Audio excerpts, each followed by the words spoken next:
Hey everyone, Jamie here.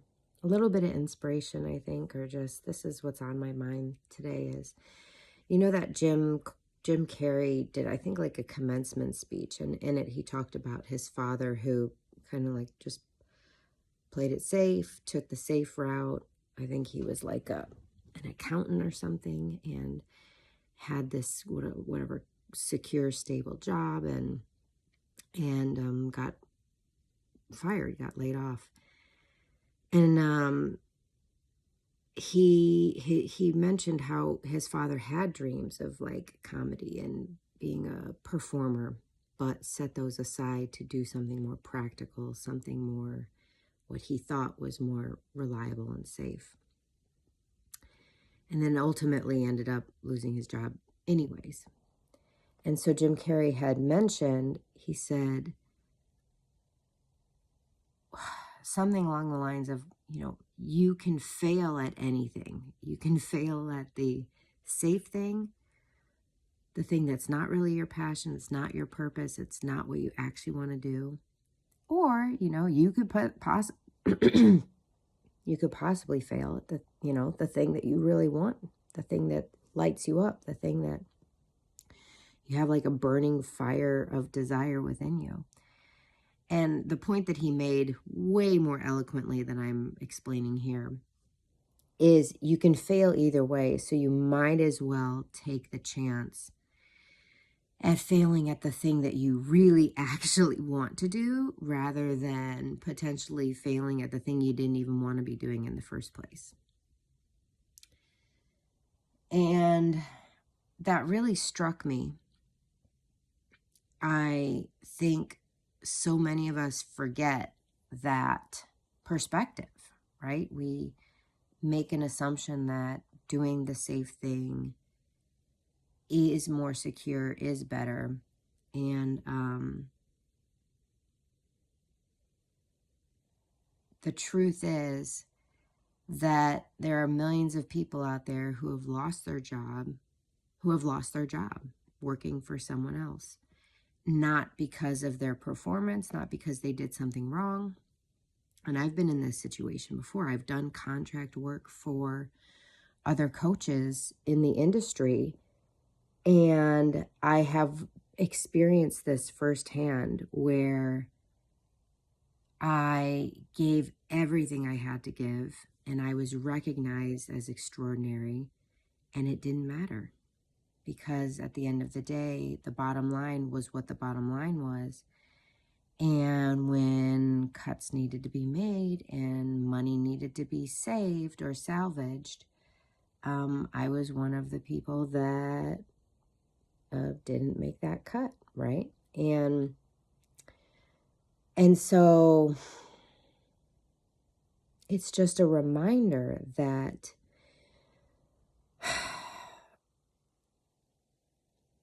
if there's something inside of you that's calling you to, if you have this desire burning within you to have your own business, for example,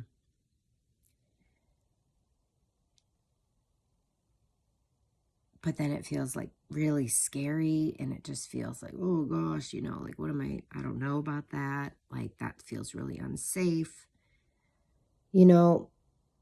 There is a way to approach having your own business where you have the best of both worlds. Now, and that's honestly the route that I would recommend to people.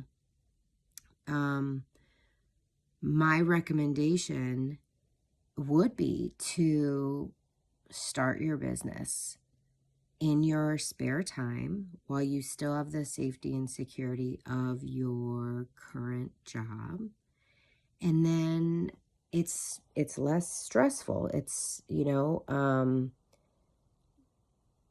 of course, there are other people that would say the exact opposite. And so this is a really important moment for me to point out that what I genuinely believe is that within us, we all have inner guidance that is connected to the universe, connected to source energy, the creator, all it is, whatever you want to call it, God. I genuinely believe that we are all both a drop of water and the ocean at the same time. So we are always connected to this divine energy that created us, and we are creators. And so that divine intelligence lives within us, and we always have this connection available to us.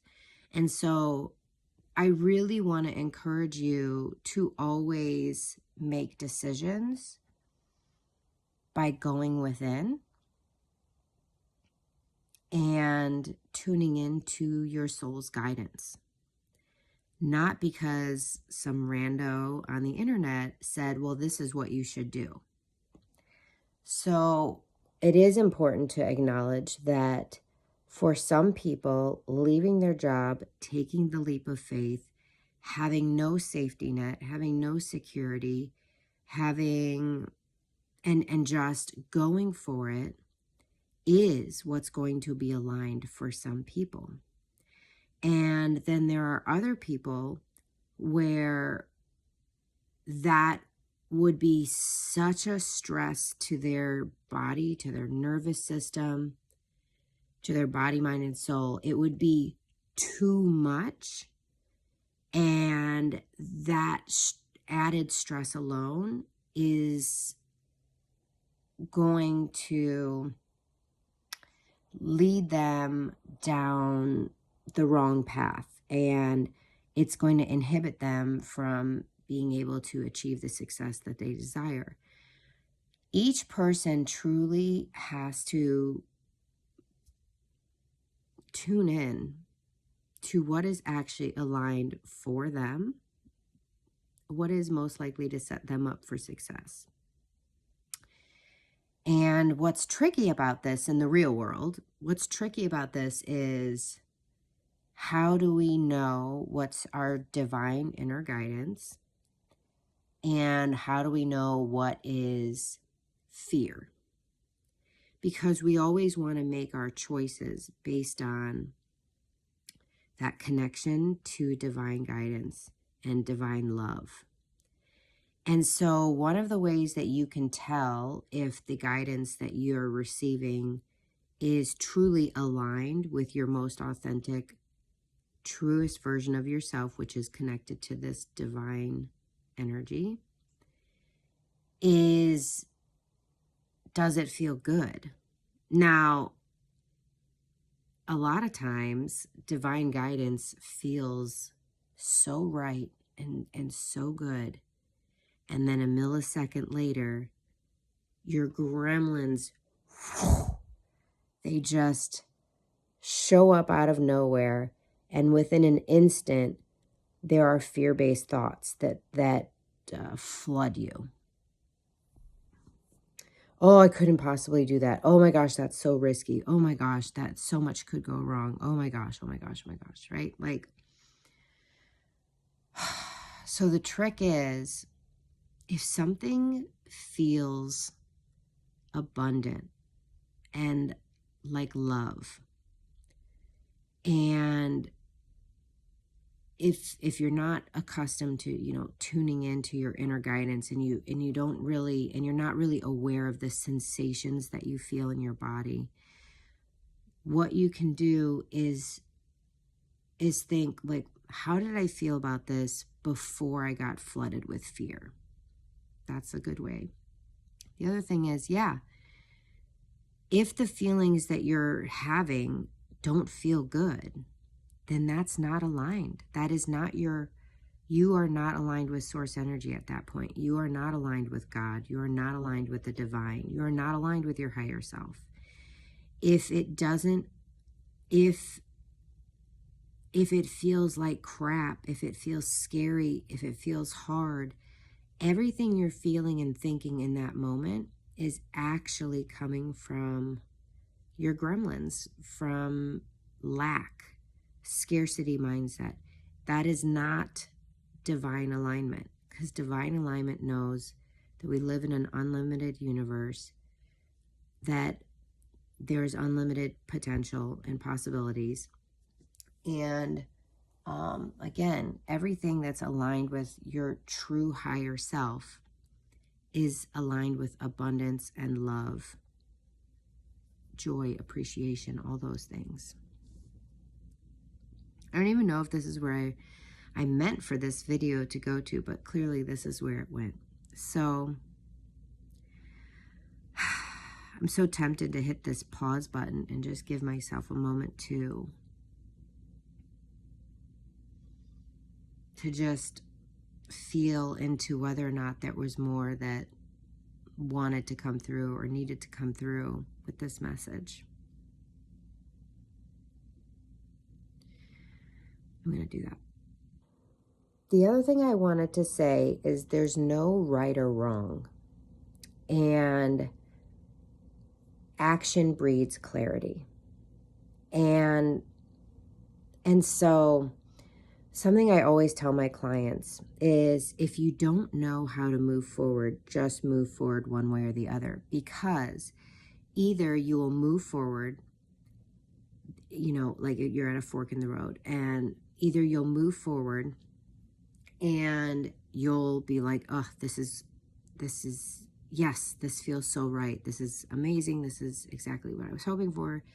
I can just feel it. Yes, this is on track. Like, this feels good to me.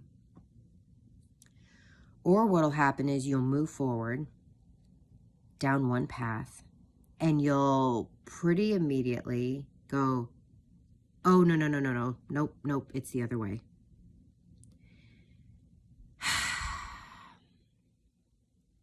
And I know what you're thinking, because as humans, sometimes we get up in our business and we're like, ooh, maybe I should have gone the other way. Like, we second guess ourselves. That's not what I'm talking about here.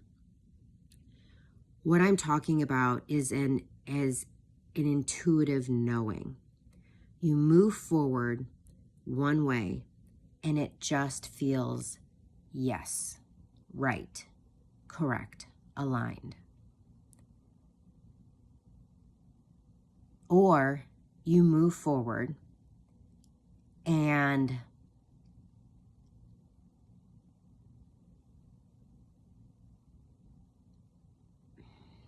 I'm trying to distinguish for you. I'm trying to draw from my own experiences, and in real time here, I'm trying to ascertain like what the signals actually were. And when you choose a path and then you're like, oh, just kidding, that, nope, it was definitely the other one. It truly is just this intuitive, like, ooh, wait a minute. Nope. Like, okay, back to the other one. Or you're moving forward and it's not working out. And you're just like, you're just kind of like, okay, cool. Okay, so now it's more clear. This wasn't the route. I'm going to switch it up. I'm going to go to this other thing. Without this, like, on the other hand, let's say that you were pursuing a path. Like, let's say that you put an offer out there. Let's give this some context. Let's say you put an offer out there and crickets. You're not hearing anything. Now, you could put an offer out there and like nobody's responding to it. And in your heart and in your mind and in your soul, you're like, that was an amazing offer. So that's really interesting. Nobody said yes to it. That was aligned for me to put it out there. I felt like that was definitely the right thing to do, but no one's responding to it. And there's nothing really inside of me that's feeling this compulsion to, this propulsion to continue forward. There's nothing inside of me that's like, nope, hang on, keep going. This is definitely it. There's nothing inside of me that's like, keep going. This is definitely the path forward. on the other, like, and you're just sort of like, well, I put this offer out. I know the offer was aligned when I put it out, and my intention is to welcome in new clients. So, and I don't feel any sort of healthy attachment to persevering and to continuing forward with this offer. Okay, well, maybe I'm just going to interpret this as like, this was meant to happen. Like, what is the message here? What is the universe trying to communicate with me? And the conclusion that I came to when I was in this situation was, this is not the right path. Even though I put this offer out and felt completely aligned and it was at a price that I felt good about everything. I have no regrets about putting this offer out, but no one said yes to it. Why? Like, how does this serve me? What is the message here? And for me, how I took that was like, no, that's not the best use of your time right now. There's something else that's way more important to you, for you to focus on right now. That's what came through for me. On the other hand, I have had offers where I put them out, and at first there wasn't a lot of traction. And in the depths of my soul, I was like, this is going to change people's lives. This is so right. I know this is right. I don't care that nobody has responded yet. Like, this is so clearly in alignment with what is needed. There was just some fire within me that was so clearly burning, and it didn't matter that in 3D reality nobody was responding. It just didn't matter. It was like, I just have this feeling. I just know, like, I'm continuing forward, even though there's nothing in my eyes are not seeing any sort of like movement here. There was just this inner knowing, like, no, this is right. This is aligned. This is how I should be moving forward. Like, there was just this knowing. I don't know. I hope this helps you guys in some way. I really do always try to pull from my own personal wisdom, my own personal experiences, to really help illustrate these things that we read in books, or we hear the gurus say, or we hear this information channeled by Bashar or Abraham Hicks or whoever. We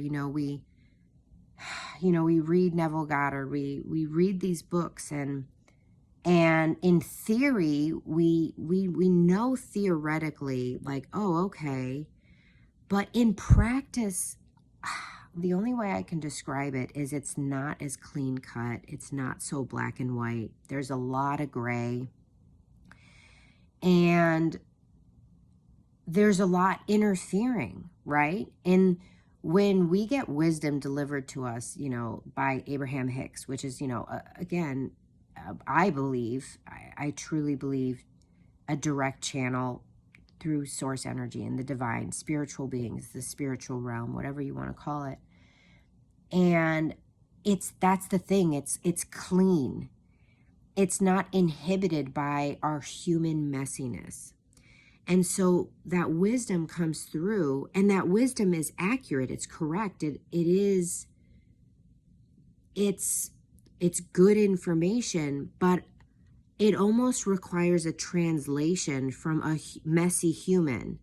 Like, okay, well, that's what they said, and it's right and it's true, but here's how it actually looks in real life. Here's how it actually is. Like, here's how you're probably going to experience that. And it's not as pretty, and it's not as clean, because you're a messy human, and you have subconscious programming, and you have limiting beliefs, and you have experiences that are unhealed. Like, you have unhealed trauma within you. You have stuck emotions deep within you.